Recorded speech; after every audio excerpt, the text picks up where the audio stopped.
Hello നമസ്കാരം, ഏവർക്കും പുതിയ ലെവൽ ക്രോസ് എന്ന ചിത്രത്തിൻ്റെ ഫസ്റ്റ് ഡേ കേരള കളക്ഷൻ അപ്ഡേഷനാണ് ഇന്നൊരു വീഡിയോ ഭാഗത്ത്. വീഡിയോയിൽ മുൻപ് വീഡിയോ ലൈക്ക് ചെയ്യുക, ചാനൽ സബ്സ്ക്രൈബ് ചെയ്യുക. ഈ വരുന്ന ജൂലൈ ഓഗസ്റ്റ് മാസം ധാരാളം ചിത്രങ്ങൾ OTT റിലീസ് ചെയ്യാൻ പോവുകയാണ്. ചാനൽ പരിശോധിച്ചാൽ നിങ്ങൾക്ക് കാണാൻ വേണ്ടി സാധിക്കുന്നതായിരിക്കും. അമല പോൾ, ആസിഫ് അലി, ഷർഫുദ്ദീൻ എന്നൊക്കെ പ്രധാന കഥാപാത്രങ്ങളായി ഇന്ന് ജൂലൈ 26 റിലീസ് ചെയ്ത ചിത്രമായി ലെവൽ ക്രോസ്. ചിത്രത്തിന് മികച്ച അഭിപ്രായം തന്നെ സ്വന്തമാക്കാൻ വേണ്ടി സാധിച്ചിട്ടുണ്ടായിരുന്നു. അതുകൊണ്ട് തന്നെ ഏവരുമേറെ ആകാംക്ഷയോടെയായിരുന്നു ചിത്രത്തിൻ്റെ OTT റിലീസ് അപ്ഡേഷനും കളക്ഷൻ റിപ്പോർട്ടും അറിയാൻ വേണ്ടി കാത്തിരിക്കുന്നത്.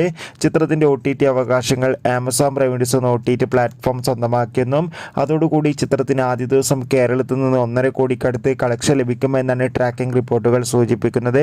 എന്തായാലും ലെവൽ ക്രോസ് എന്ന ചിത്രത്തിൻ്റെ കൂടുതൽ അപ്ഡേറ്റിനായി നമുക്ക് കാത്തിരിക്കാം. ചിത്രം കണ്ടവരുടെ അഭിപ്രായം കമൻറ്റ് ചെയ്യുക.